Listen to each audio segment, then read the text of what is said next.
गणेश जी के 8 रूपों से अपने अंदर के 8 राक्षसों से छुटकारा पाएं। नमस्कार दोस्तों, स्वागत है आप सभी का फिर से एक बार हमारे इस YouTube चैनल पर। मुडगला पुराण में भगवान गणेश को 8 आंतरिक राक्षसों, नकारात्मक प्रवृत्ति का नाश करने के लिए 8 अलग अलग रूप धारण करने को कहा जाता है। वक्रतुंड के रूप में प्रभु ने मत्सरा को नष्ट करने के लिए सिंह की सवारी करते हैं। ईर्ष्या का राक्षस, आप मंत्र का जाप कर सकते हैं।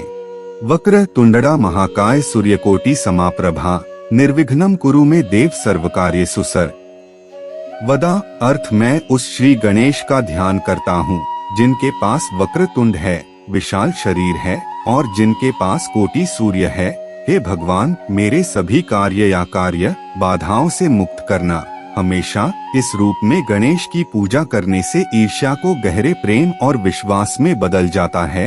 एक दंत के रूप में एक दांत वाला भगवान, वह मादा को मारने के लिए चूहे की सवारी करता है। घमंड या घमंड का राक्षस, आप गणेश गायत्री मंत्र का जाप कर सकते हैं। एकादंताय विद्यामहे वक्रतुंडाय धीमहि तन्नो दंती प्रचोदयात्। एक दंता का सम्मान करने के लिए और गर्व को विनम्रता में बदलने के लिए, उनके आशीर्वाद लेने के लिए, मोह माया के राक्षस मोह को मारने के लिए, चूहे पर सवार होकर मोह को मारने के लिए, भ्रम और भ्रम के राक्षस मोहसुर को जीतने वाले महोदरा का तीसरा अवतार था। महोदरा अवतार ब्राह्मण की बुद्धि का अवतार है। इस रूप में भगवान को एक बर्तन के पेट से दर्शाया गया है और उसका पर्वत एक चूहा है। महोदरा वक्रतुंड और एकादंत रूपों का एक संयोजन है। किंवदंतियों के अनुसार मोहसुर को दैत्य राजा या असुरों का राजा भी कहा जाता था। वह सूर्य देव के भक्त थे और 3 लोक या लोक पर हावी थे। सारे ऋषि, देवता और देवता उससे भयभीत हो गए। तब भगवान सूर्य ने देवताओं और ऋषि मुनियों से महोदरा की पूजा करने को कहा। भगवान गणेश ऋषियों की पूजा और भक्ति से प्रसन्न हुए और मोहसुर को खत्म करने का निर्णय लिया। भगवान विष्णु और शुक्राचार्य ने मोहसुर को शरण और महोदरा की साधना करने की सलाह दी। अंततः राक्षस प्रभु के शरण में आ गया और अत्यंत श्रद्धा से उसकी स्तुति की। मोहसुरा ने अपनी क्षमा मांगी और धार्मिक मार्ग पर चलने का वादा किया। भगवान गणेश जी ने अपनी भक्ति से प्रसन्न होकर पाताल लोक में लौटने का निर्देश दिया। सभी ऋषि मुनियों और देवताओं को मुक्ति मिली और भगवान महोदरा की स्तुति की। अपने गजनाना रूप में हाथी का मुख हुआ भगवान गणेश लोभा या लालच पर विजय प्राप्त करते हैं। लालच हमें अपनी पैर की उंगलियों पर दौड़ता रहता है और बाहरी चीजों में संतुष्टि की तलाश करता रहता है। हर इच्छा पूरी हो या अधूरी दुख लाती है।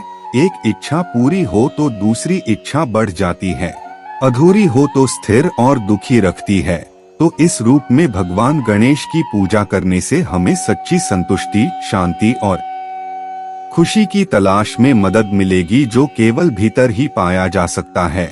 अपने लंबोधारा रूप में विशाल पेट वाले भगवान गणेश ने क्रोधा या क्रोध पर विजय प्राप्त की। सारा गुस्सा उस चीज का है जो पहले से ही हो चुका है। किसी बात पर नाराज होने का कोई फायदा है जो आप बदल नहीं सकते। मन हमेशा अतीत और भविष्य के बीच खाली रहता है। जब मन अतीत में होता है तो यह किसी चीज के बारे में क्रोध करता है जो पहले से हो चुका है। लेकिन क्रोध अर्थहीन है क्योंकि हम अतीत को बदल नहीं सकते।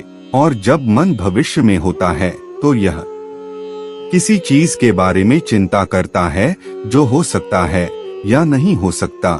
जब मन वर्तमान क्षण में होता है तो चिंता और क्रोध कितना अर्थहीन प्रतीत होता है। अपने विकटा रूप में विकृत भगवान गणेश काम या वासना पर विजय प्राप्त करते हैं। वासना मांगती है और मांग प्यार को नष्ट कर देती है। इसलिए वासना आपको जीतने से पहले वह आपको जीतने के लिए बहुत महत्वपूर्ण है।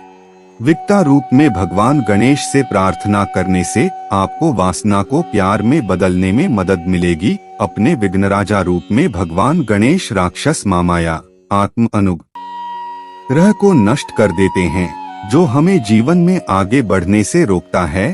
तो इस रूप में भगवान गणेश बाधाओं का नाश करते हैं और बाधाओं को पार करते हैं। गणपति उपनिषद में एक श्लोक है जिसमें कहा है, महाविघ्नात् प्रमुच्यते महादोष प्रमुच्यते, जिसका अर्थ है भगवान गणेश महाविघ्नों को दूर करेंगे, आपके सभी संकटों को दूर करेंगे और सभी दोषों को नष्ट करेंगे, सभी नकारात्मकताओं को जो आपके सभी कष्टों के लिए जिम्मेदार है। अपने धूम्रवर्ण रूप में धुआं रंग वाला भगवान गणेश राक्षस अहंकारा का नाश करते हैं, जिसका अर्थ है अहंकार या अहंकार। जब आप में तमसिक अहंकार है तो यह आत्मविनाश का सबसे आसान रास्ता है। अहंकार को नियंत्रित नहीं किया जा सकता, उसे केवल आत्मसमर्पण किया जा सकता है।